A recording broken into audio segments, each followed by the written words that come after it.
Hi అండి, అందరికీ నమస్తే. నా రాక్షసుడు పార్ట్ 128. ఇక స్టోరీ చూసేద్దాం. మధ్యరాత్రిలో సూర్యకి ఏదో కల వస్తుంది.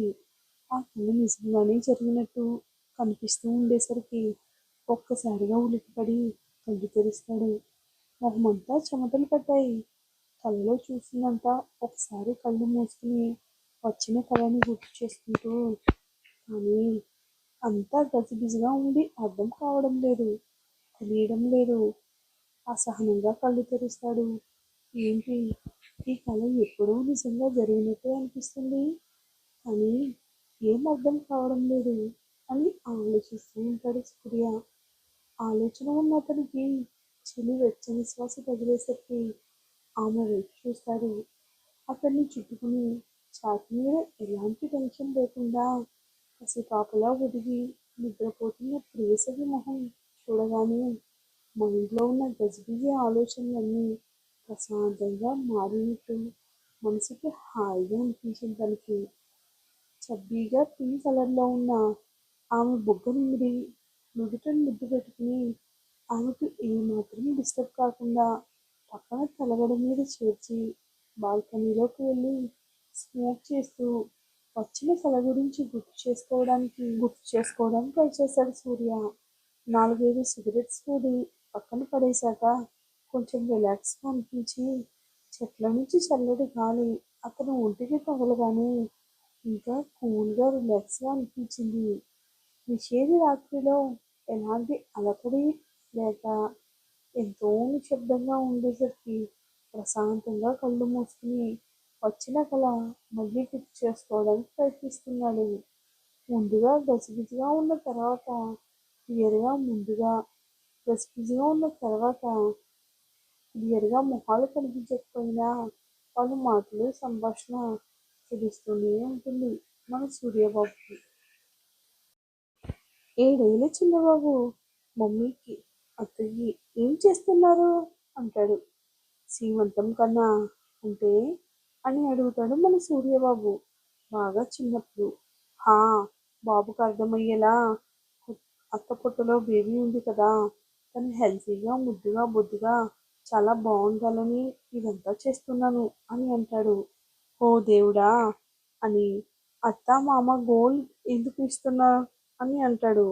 అప్పుడే తన అత్తకి మామ బంగారు గాజులు తొడగడం చూసి మామకి బేబీ ఇస్తుంది కదా, అందుకే సరే అయితే నేను కూడా అతనికి గిఫ్ట్ ఇస్తాను, నా బెల్లాన్ని తీసుకుని వెళ్ళు అని అంటాడు. వాళ్ళ అమ్మ అందంగా అది ఉంది బాబు బూబుగ్గలు లాగుతూ, సరే మీ దగ్గర ఏం గిఫ్ట్ ఉంది ఇవ్వడానికి అని అడుగుతుంది. సరే, నువ్వు ఇలా గిఫ్ట్ అత్తకి బేబీకి ఎప్పుడు గుర్తుండాలి. చిన్న బాబు కోసం ఆలోచించి తను ఇక్కడ ఉండడానికి వెనుకడుగు వేయలేదు. తన దగ్గర అత్తకి కావలసిన మెడలో ఉన్న చైన్ తీసి అత్తకి ఇచ్చి, అత్త, ఇది నా పెళ్ళానికి నా గిఫ్ట్, రోజు దీని గురించి చెప్పు, ఇది ఒక మొగుడు బావా అని. అది పుట్టిన వెంటనే దాని మెడలో ఇది చేరాలి, దగ్గర ఉంటే నేను వేస్తాననుకో, వాళ్ళమ్మ బాబు వెనకే వచ్చి ఈ చైన్ నీకు ఎందుకు ఇవ్వాలి అనిపించింది కన్నా అని అంటుంది. ఆ బాబు సమాధానం ఏం చెప్తాడో అని. రాణి నా మెడలో ఈ చైన్ వేసినప్పుడు చెప్పింది, తాతయ్య వాళ్ళ తాతయ్యదట, పెళ్ళి అయ్యేదాకా నేను వేసుకో, పెళ్ళైన తర్వాత నా పెళ్ళానికి వేయాలట. మీరే చెప్పారు కదా మమ్మీ, అత్త కడుపులో బేబీ ఉంది అని. తెలియగానే అది నా పెళ్ళమని అప్పటి నుంచి దానికి నాకు రిలేషన్ మొదలైంది. నేను దాని మొగుడిని, అది నా పెళ్ళం, అది నాకే సొంతం, అందుకే నా పెళ్ళానికి ఇచ్చాను అని అంటాడు సూర్య నవ్వుతూ. ఆ కళ అంతా గుర్తుకు రాగానే సూర్య మైండ్ బ్లాక్ అయిపోయింది. ఆ కళలో ఉన్న బాబు నేనే, సీమంతం చేసుకుంది శారదా అత్త, ఆ చైన్ అని మళ్ళీ దాన్ని స్పష్టంగా గుర్తు చేసుకుంటాడు. అంతే, ఒక్కసారిగా కళ్ళు తెరిచి పరుగులాంటి నడకతో తరుణి దగ్గరకు వెళ్ళి ఆమెను డిస్టర్బ్ చేయకుండా మెల్లగా ఆమె మెడలో ఉన్న చైన్ తీసి పరీక్షగా దాని వైపు చూస్తాడు సూర్య. సేమ్ కలలో ఉన్న చైన్ లాగే ఉంది. సూర్య మనసులో ఒకటే టెన్షన్గా ఉంది. వణికే చేతులతో దాన్ని ఎలా లాక్ చేయాలి, ఎలా ఓపెన్ చేయాలి తెలియనట్టు తెలిసినట్టు ఓపెన్ చేస్తాడు. అంతే, సూర్య కళ్ళు పెద్దవయ్యి ఒకలాంటి షాక్లో ఉండిపోతాడు. ఆ లాకెట్లో ఒకవైపు ఎస్ అనే అక్షరం, ఇంకొక వైపు ఓం అనే సింబల్. ఎస్ అనే అక్షరానికి చిన్న చిన్న డైమండ్స్ పొదిగి ఉంటే, ఓం అనే సింబల్కి 9 రకాల కలర్స్ డైమండ్స్ పొదిగి ఉంటాయి.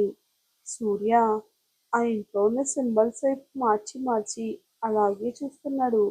ఎందుకంటే అది తన చిన్నప్పటి నుంచి చైన్ తనకి బాగా గుర్తు చేసి ఆ లాకెట్ ఓపెన్ చేసినప్పుడు వాటిలో ఉన్న డైమండ్స్ నుంచి ఒకలాంటి మెరుపు వస్తుంది.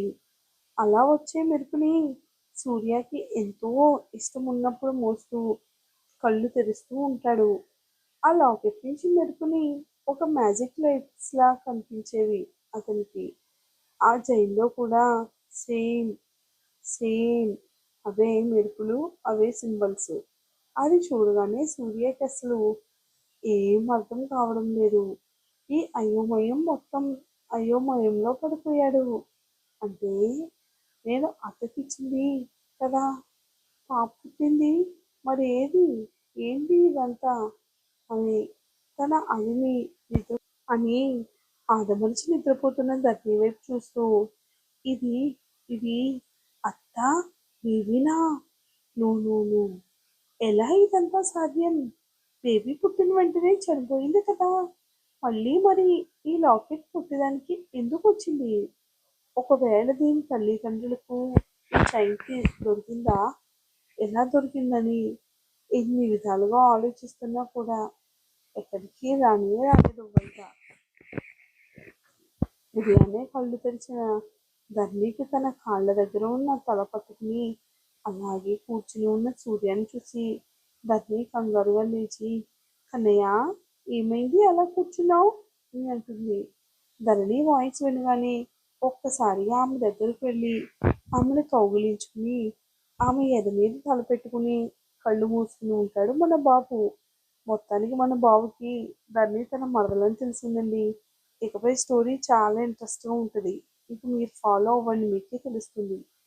రాత్రి నుంచి తన ప్రశ్నల మీద ఏమీ సమాధానం దొరక్క తల పగిలిపోతుంది అతనికి. మౌనంగా ఉన్న అతని గుండె చప్పుడు విని తనకు ఎదురైన కన్నయ్య అని మెల్లగా పిలుస్తుందని ఆమె పిలుపు తన తల పైకెత్తి ఆమె వైపు చూస్తాడు. ఆమె ఎర్రటి పెదాలతో నవ్వుతూ కళ్ళతోనే పైకి రా అని పిలుస్తుంది.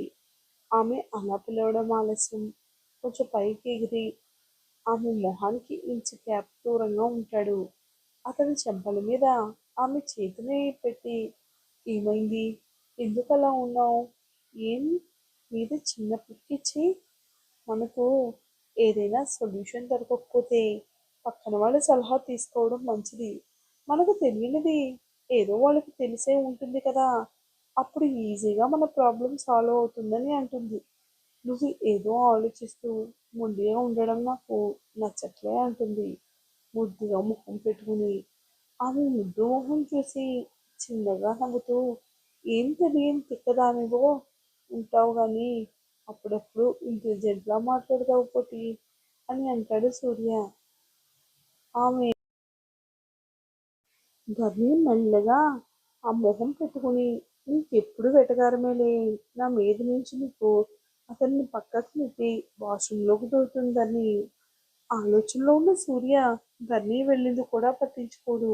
తను కూడా లేచి కూర్చుని ఇంతగా గురించి నరాలు తెంచుకుంటే బదులు అతను ఇంతగా ఆలోచించి నరాలు తెంచుకునే బదులు అసలు ఈరోజు ఏం జరిగింది అతన్ని క్లియర్గా అడిగి తెలుసుకుందాం. అప్పో నాకెందుకు నా మనసుకు పదే పదే ఈ పొద్దుదే నా మరదలు అనిపిస్తుంది. ఈరోజు బ్రతుకుతుంది, మరి ఈ లాకెట్ కొట్టడానికి ఎలా అని ఆలోచిస్తూ ఉండగా ఒక్కసారిగా తల విదిలించి ధరణి కోసం చూస్తాడు. ఆమె వాష్రూమ్లో వెళ్ళిందని తెలిసి ఫాస్ట్గా వాష్రూమ్ దగ్గరికి వెళ్ళి ఏకొట్టి డోర్ తెరవే అని దబదబా బాధిస్తూ ఉంటాడు మన సూర్యబాబు. 5 నిమిషాలకు డోర్ ఓపెన్ చేసి కూడా చెయ్యనివ్వకుండా, కన్నయ్య నువ్వు ఒక్కదానివి ఎందుకు వెళ్ళావు? నీ ప్రతిసారి నీ అని అడుగుతుందరని. ఈ ప్రతి పని దగ్గరుండి నేనే చేస్తానన్నాను కదా అంటాడు. నాకు మరీ బద్ధకంగా ఉన్నప్పుడు చేద్దువు కానీ ఇప్పుడు బాగానే ఉన్నాను. నువ్వు కూడా ఫ్రెష్ అవ్వకు. అంతలో నేను టిఫిన్ రెడీ అవుతానంటూ సూర్యని అన్నం వరకు తీసుకుని వెళ్ళి రెడీ అవుతానంటూ సూర్యని వాష్రూమ్లోకి తీసుకెళ్ళింది. ఆమె రెడీ అయ్యేసరికి ఎత్తుకుని కిందకి వెళ్తాడు. అందరూ హాల్లో కూర్చుని ఎత్తుకుని కిందకు వెళ్తున్నారు. అందరూ పల్లకలో కూర్చుని ఎత్తుకోవడం లేదు. అంటే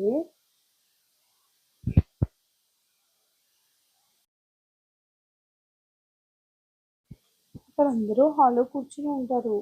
అందరికీ కాఫీలు అందిస్తున్న శారదా గారు చేయి పట్టుకుని అతని పక్కన కూర్చోబెట్టి అతను ఆ రోజు ఈ బేబీని ఏం చేశారు అని అడుగుతాడు.